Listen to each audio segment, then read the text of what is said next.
இந்த அமர்விற்கு தலைமையேற்கக்கூடிய பேராசிரியர் முத்துக்குமார் அவர்களை பற்றி நம்முடைய கல்லூரி முதல்வர் ஒவ்வொரு முறையும் சொல்லும்போது அவருடைய ஆங்கில புலமையை பற்றி மிகவும் விதந்து பேசுவார். நானும் அவருடைய ஆங்கில புலமையை விதந்து ஒதி பேசி பார்த்திருக்கிறேன். அப்படிப்பட்ட ஒருவர் இந்த அமர்வை தலைமையில் நடத்துவதற்கு வந்திருக்கிறார். முனைவர் பே. முத்துக்குமார் ஐயா அவர்களை தலைமை உரை வழங்கி அமர்வை தொடங்கி வைக்குமாறு கேட்டுக்கொள்கிறேன்.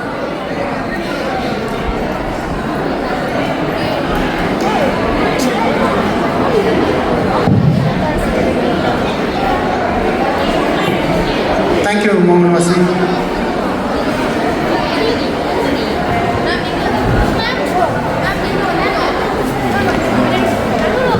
Students, silence please.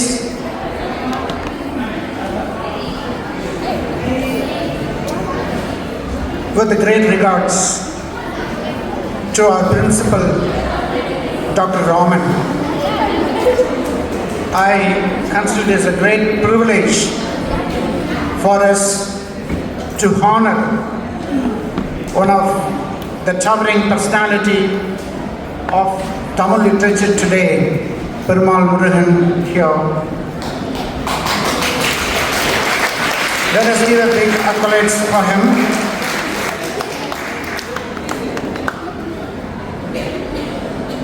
We are all here because of the books we read and we are reading, and we'll be moving ahead because of the books we will be reading.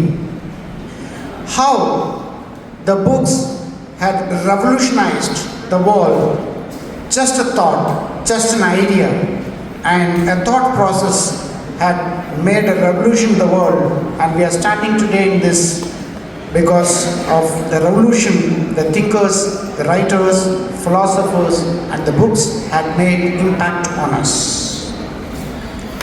This is a great time that I'm standing here enjoying the breeze of the Bay of Bengal,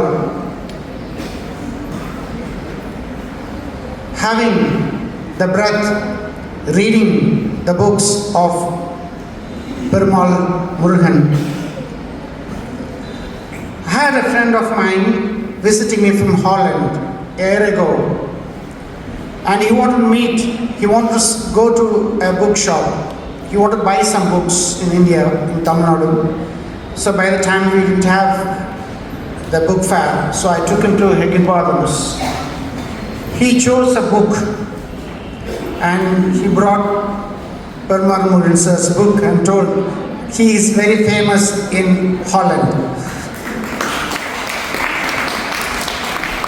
I asked him what book he read. He said, One Part Woman I read, and a lot of other books he had written, and those books we are getting it in the library, and one after another we are reading in our books circle, he said. And I asked him what made you to read, because it gives a different uniqueness in reading the books. It gives an expressions of the culture, what he had not read so far. So that is the uniqueness of Perumal Murugan's writings. He said, I asked him certain books that are very interesting for him. He said, The Firebird, The Story of a Goat, The Goat Thief, Lonely Harvest, and The Songs of a Coward, are those books he had in his collections, he said. We are so proud to have him here, and Presidency College is more proud that Sir had worked in the Department of Tamil here, and he also had taken classes in our department a year ago, and that was, I would like to declare it as a great proud moment for us, for enlightening our student. And I always call that the book, a single idea is a revolution. It's a silent revolution that had transformed so many societies, so many nations, so many cultures, and so many thought processes. That's why we are here. And I'm so thankful to our thoughtful process, our principal, Dr. Raman, for making this happen. Because when I was a teacher and my HOD called the writer Paramarmal sir and asked him to give a lecture to a third year student.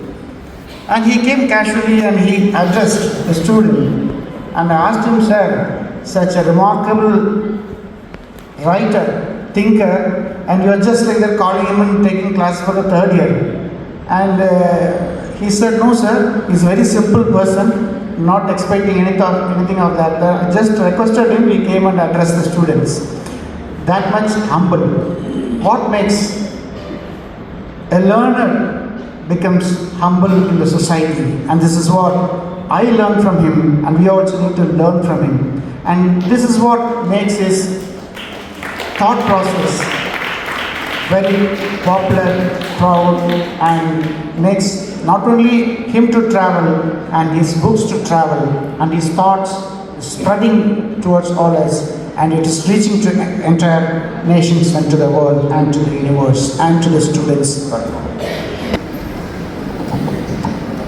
Actually, in India, caste is prevalent, and talking about the aspirations of caste is difficult, and writing about caste is even more difficult, and after writing, existing is even more difficult.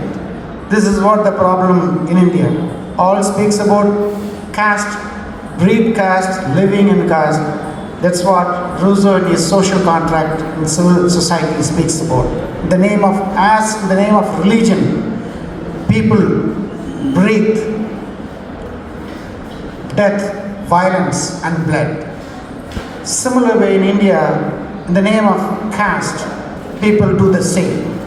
This is what we expect writers to think on the same line and give the best to us.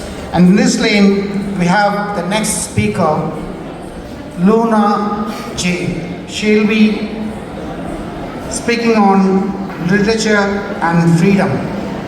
She herself is a writer. She had written few books. They are God Bless You, Devil Kiss You. What's the name book? Both? Okay. God Bless You, Devil Kiss You. Same, one book.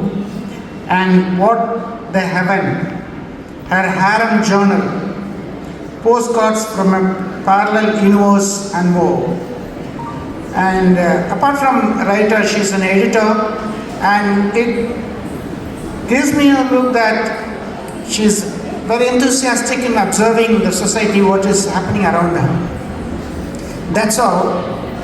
She had inculcated a habit of writing what is happening around her and appreciated observations by bringing the books on it. And I request her to deliver this session.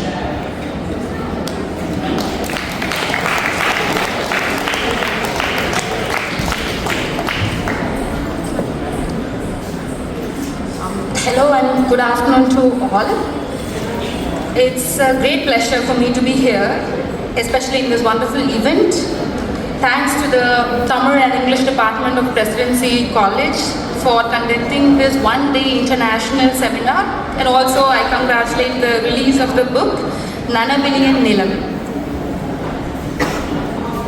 So, the topic I am choosing today is freedom and literature. So, since I'm assuming most of you are students of Tamil, I was a literature student once. So, what do you think about freedom in literature?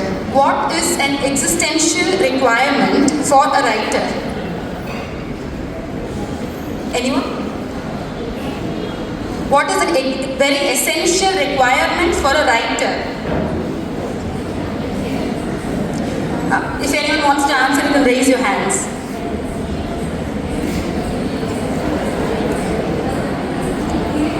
Yes, please do.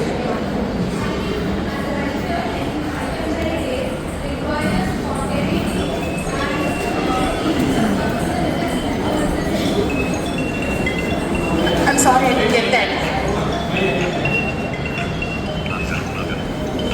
I think for a contemporary writer now, spontaneity I have seen in major works work for them, and it's about the circumstances and the situations that inspire them to write a work. So and that way I think it's all about individual experience as freedom for literature.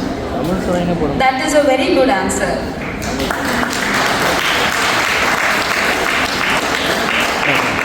Sir tea சொல்கிறீங்களா sir tea ஒன்று சொல்கிறீங்களா So what she said is very right. But also about everything else, I believe that a writer really, like what is essential for a writer is freedom. Because let's say, even if a writer has everything else except freedom, so when they produce something, when they produce a piece of literature, will it be of importance to anyone? On the other hand, if the writer doesn't have anything else, but he or she has freedom. So when they have freedom, I believe that they can come out with works that can move mountains. So today I intend to focus on two texts and their relevance to freedom and literature. In Appadiyella Manasu Punpadakudadu, that is a non-fiction work of Perumal Murugan, and it's a book filled with essays, political essays, which predominantly deals with freedom of expression. Now we can start by understanding the psychology of those who threaten freedom of expression, those who try to suppress, those who try to prevent freedom of expression.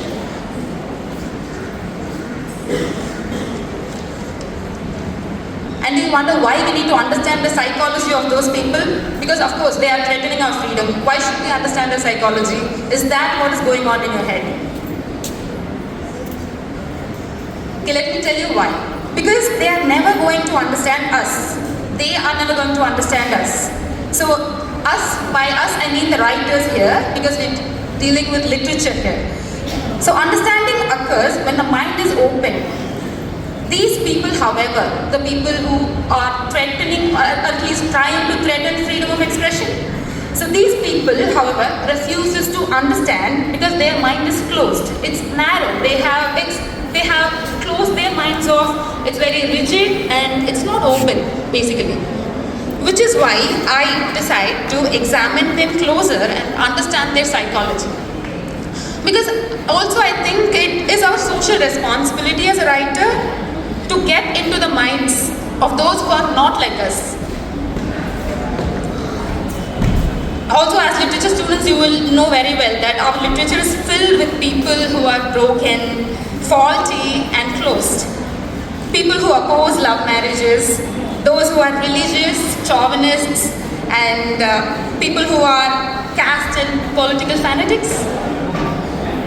And also, people who follow the other outdated patriarchal norms.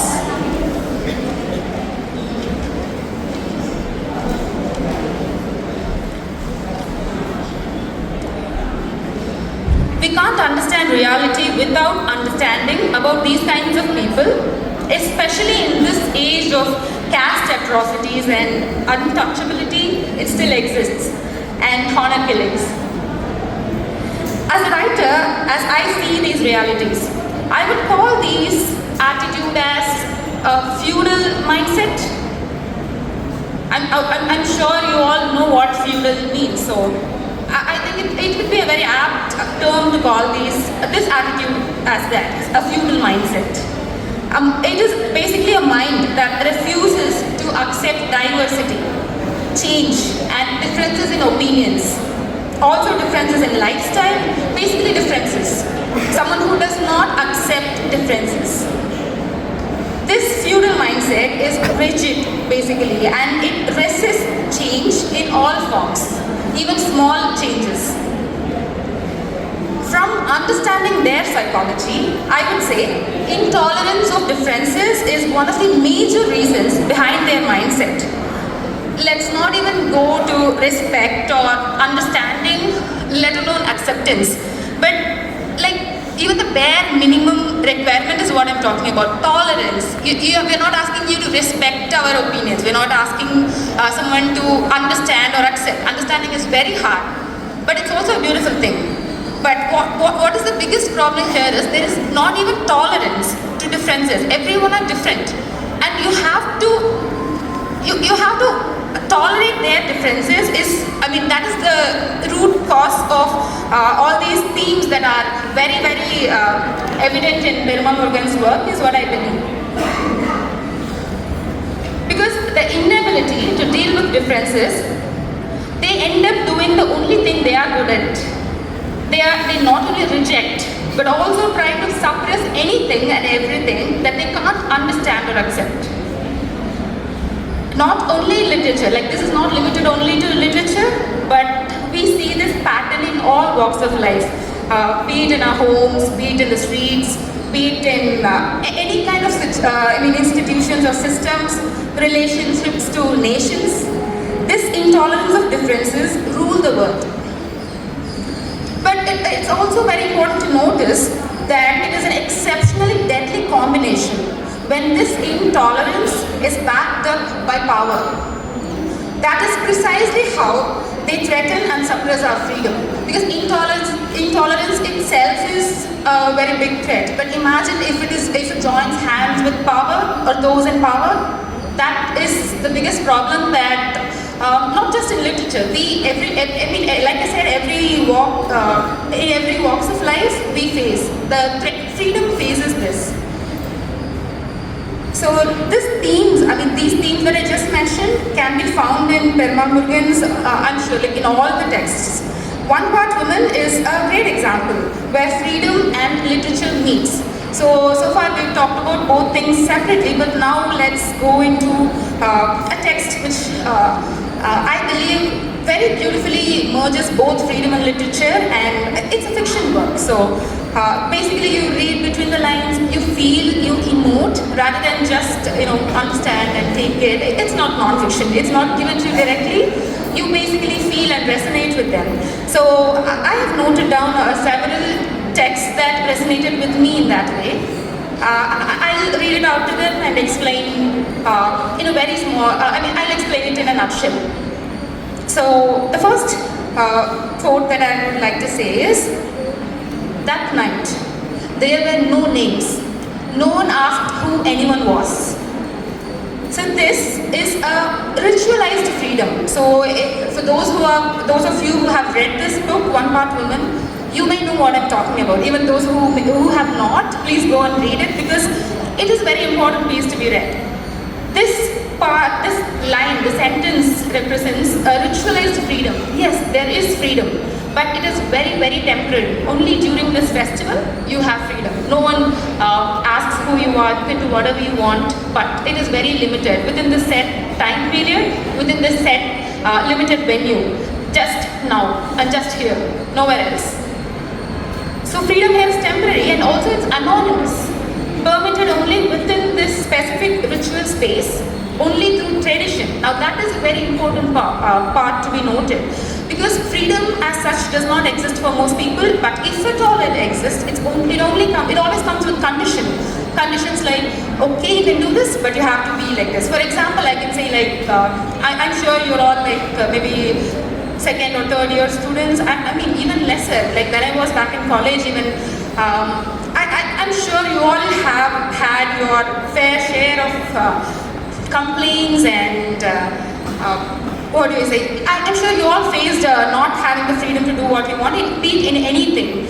Maybe it could be as simple as not being able to wear what you want, not being able to eat what you want. It could be just very simple things. But you do also notice that this tradition has a way of controlling the freedom.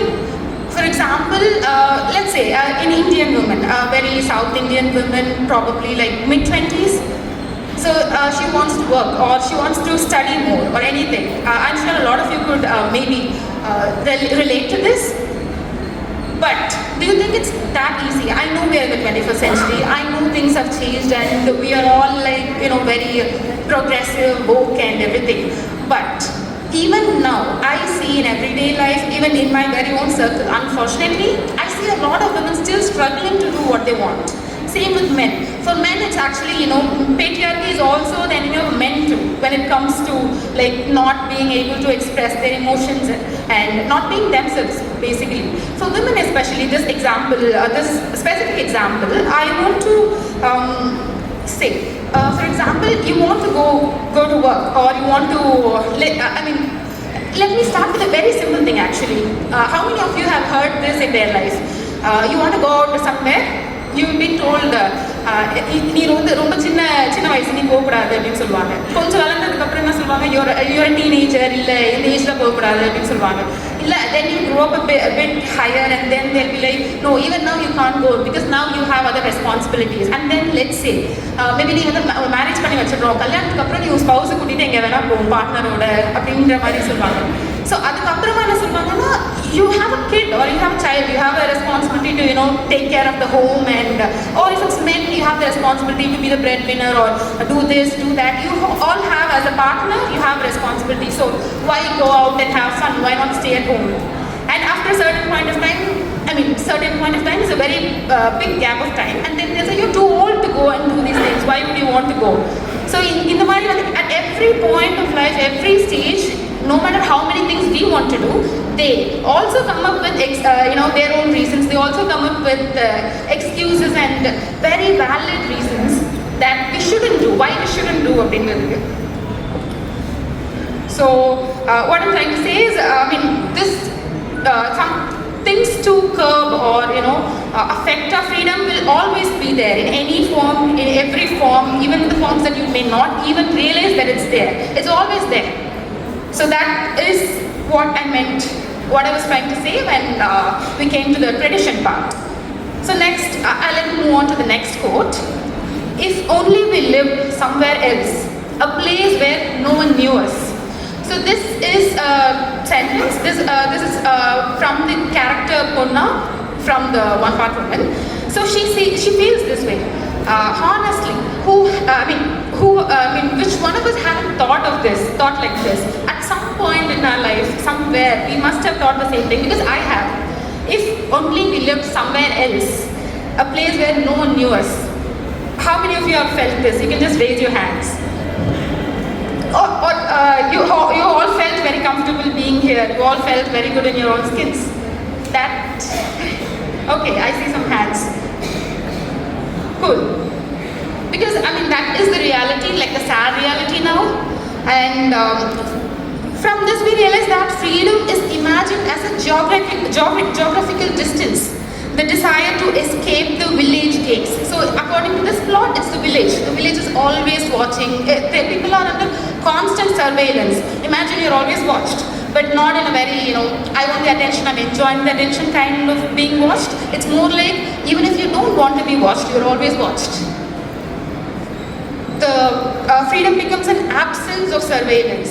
You're not even doing anything. Just not being able to watch feels like freedom. So that is the amount of surveillance, and that is the amount of constant policing. Constant policing is what we are undergoing in this age, especially in this, the age of social media. And according to this plot, I think it's relevant. Here, everyone watches, everyone remembers. Here, there's no political or there is no bigger force at play. But here, it's the village which acts as a censoring authority. It has there's always a power. There's an authority. At home, we have a power of authority. Outside, we have one. Only the venues changes. But there is always someone in the power of authority, always watching. Okay, next quote is, words traveled faster than people. Once spoken, they can never be taken back. So speech here becomes a weapon. The fear of gossip, the fear of backlash in cases of artists and writers functions as a preventive censorship. These are places where people are forced to self-censor. It's not someone coming and saying, hey, you can't say that. It's actually the fear, the advanced fear, the fear we have in advance, where we feel like, okay, if I say this, what if they say that? What if they scold me? What if they don't talk to me again? What if something happens? Even in relationships, between friendships or at home, or be it anything, be it between classmates or colleagues or anything. Even our small scales as well as bigger scales, we always have the self-censorship. We are never able to exactly tell what we want to say because we are always self-censoring ourselves, filtering out our own words.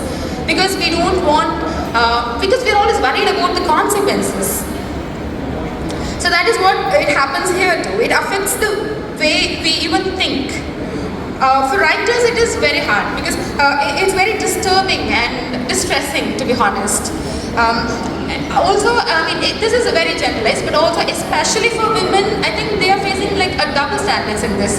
It's more, it's a bit extra for them.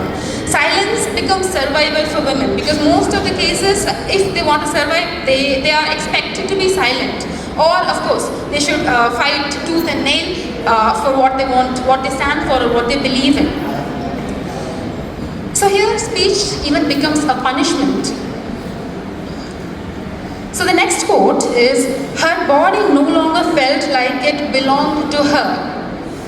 Punna's body becomes public property, claimed by family, society. Freedom is denied, not through force, but through expectation.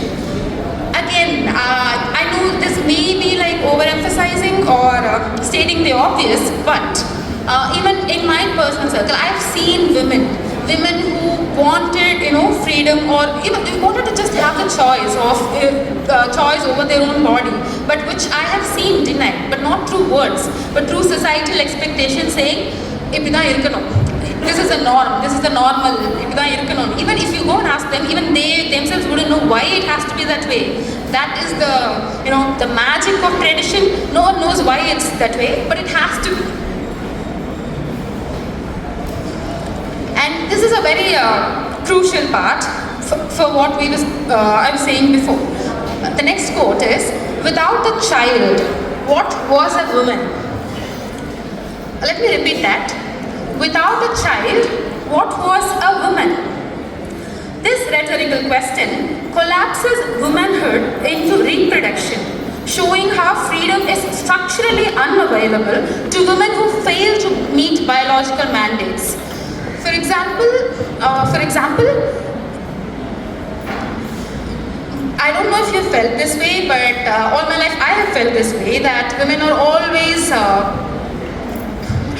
symbolized with motherhood as if their destiny, the greater purpose for being born in life was just to, bring another life into the world. So, I mean, that is something that I like very much about this book, that I resonated with. That as a women were only essential for reproduction, as if they are not, they don't have their own mind, heart and soul. The next quote is, she felt as though her body was not hers alone anymore. This shows the loss of bodily autonomy. Punna's inner self still desires, thinks, resists, but her body is already claimed by community expectation. The expectation from social, cultural and moral policing.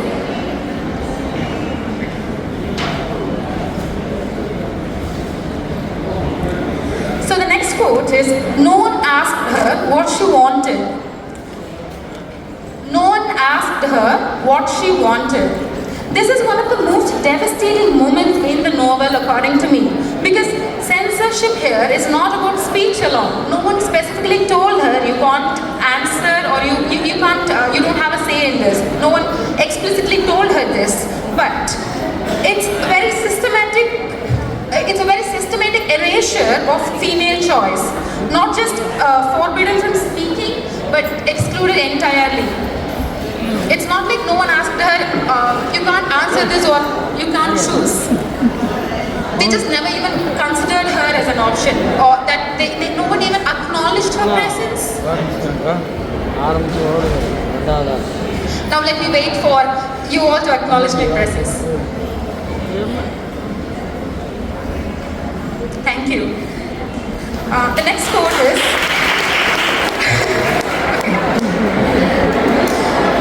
thank you so much for acknowledging my presence is what I said. So let me continue the next quote now. This is how it has always been.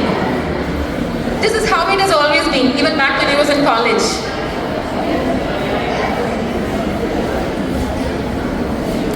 Okay, now the quote from the book. This is how it has always been. This phrase recurs like a verdict throughout the novel. Tradition becomes an unquestionable authority, a censoring mechanism, shutting down dissent, debate, or ethical questioning. Okay, now let me ask the question again. So feel free to raise your hands if you feel relatable to that. How many of you have heard this in your life? Be it for any reason. ஏதோ ஒன்று கேட்கும்போது எத்தனை பேர் வீட்லேயோ இல்லை எங்கேயோ யாரோ ஒருத்தர் உங்கள்கிட்ட சொல்லியிருக்காங்க இப்படிதான் இருக்கணும், இப்படிதான் இது எப்பவுமே இருந்திருக்கு, அது அப்படிதான் பண்ணணும் அப்படின்ட்டு ஒரு ரீசன் இல்லாமல் that it's always been that way அப்படின்னு எத்தனை பேர் கேட்டிருக்கீங்க? ஹானஸ்டாக சொல்லுங்கள்.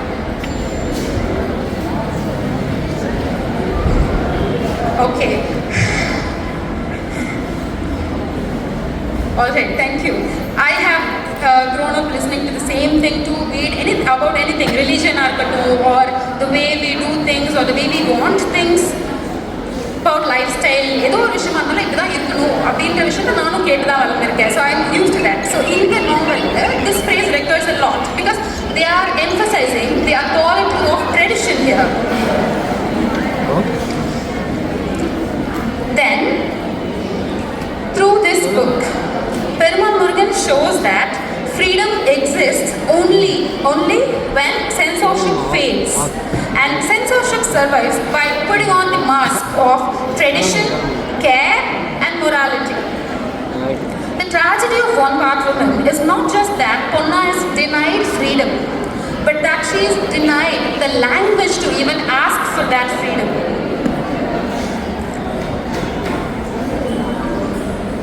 Now let me move on to the next text that I am focusing on. The next is a non-fiction work, the one that I mentioned earlier. அப்படியெல்லாம் மனசு புண்படக்கூடாது. So this book consists of a collection of essays that Perumal Murugan wrote through various time periods, which has been compiled into one text. Let me move on to the quotes. First quote is, எழுதாத நாளெல்லாம் மூச்சு முட்டுவது போல இருந்தது. On days I did not write, it felt suffocating. So freedom here is existential, not abstract. Writing is not a choice or a profession, but it's oxygen. The metaphor insists that denying a writer's expression is a form of suffocation and a way to stifle. The next quote, எல்லாரையும் காயப்படுத்தாமல் எழுத வேண்டும் என்றால் எழுதவே முடியாது. It is impossible to write if one has to write without hurting anyone. Perumal Murugan reframes freedom as the right to discomfort society. Example, the title of the book itself, அப்படியெல்லாம் மனசு புண்படக்கூடாது. This directly challenges the Indian moral framework that believes that harmony equates silence. Next quote is, பாதுகாப்பான பொய்களை விட ஆபத்தான உண்மைகள் எனக்கு பிடிக்கும். I prefer dangerous truths to save lives.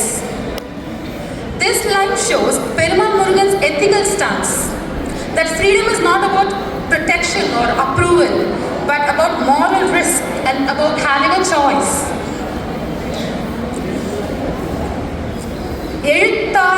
எழுத்தாளன் சமுதாயத்திற்கு அடங்கி இருக்க வேண்டியவன் அல்ல. எழுத்தாளன் சமுதாயத்திற்கு அடங்கி இருப்பவன் அல்ல. A writer is not someone who must submit to society.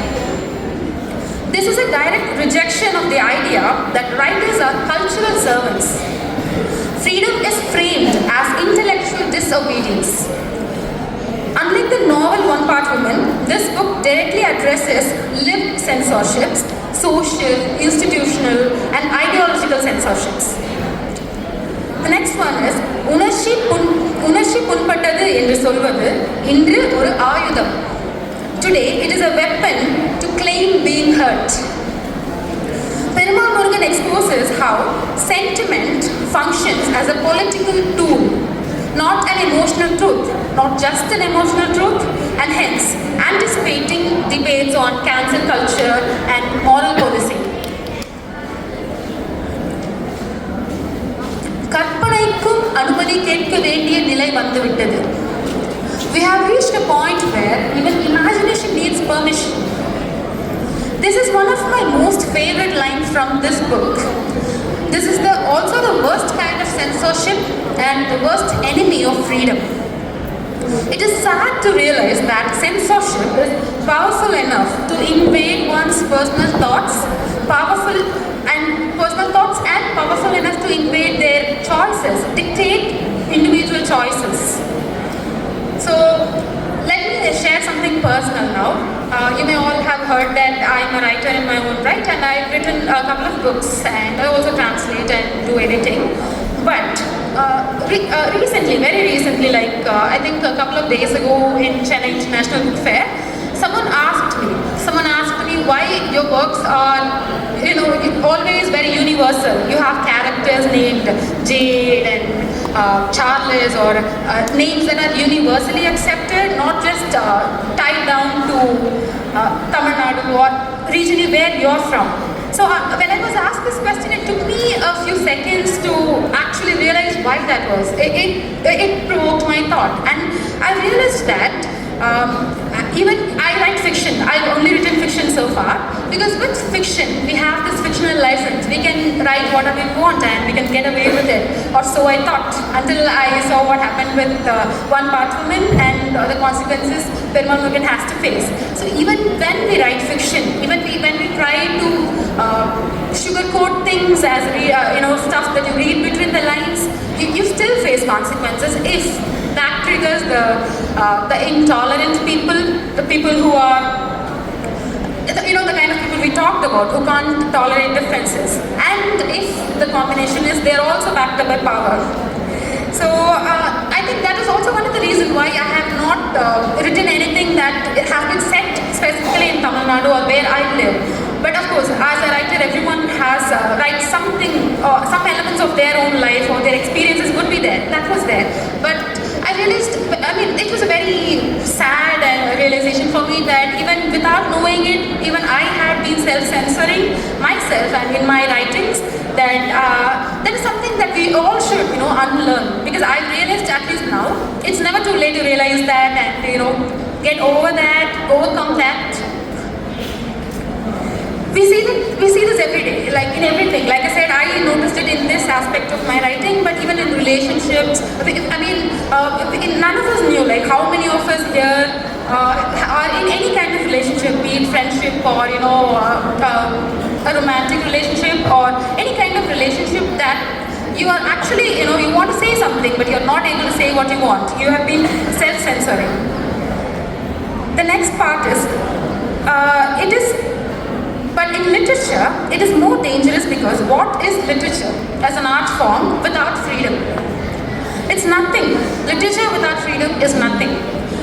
I don't know if you've read George Orwell's 1984. It's a post-apocalyptic dystopian work, which I think everyone should read. There's a quote in the book that says, "Thought crime does not entail death. Thought crime is death." Self-censorship is the most dangerous form of censorship. Perumal Murugan has expressed this well in all his works, and especially in his essays, that the final victory of censorship is when the writer begins silencing themselves. This also strongly resonates with his public withdrawal statements of the death of the writer, which happened a couple of years ago. Okay, now we have come to the conclusion. I'll share just a few words here. So across the essays and his works, Perumal Murugan argues that freedom is internal and fragile, while censorship is external and contagious. The most dangerous censorship is not bans or protests, but fear replacing imagination, silence replacing choices. Do we have freedom? Maybe, yes, but not enough. Nowhere near enough. Because freedom evolves according to the age and demands more as the time changes. Freedom is the ideal goal for every modern society. Freedom is important because voices of dissent and non-conformity brings forth progress and change. Perumal Murugan has strengthened the voices of dissent and has enabled a clearer path to fight against intolerance and censorship. Now, I would like to thank the Presidency College for giving me this opportunity. It was a honor. Thank you everyone, especially the students who patiently listened. Thank you.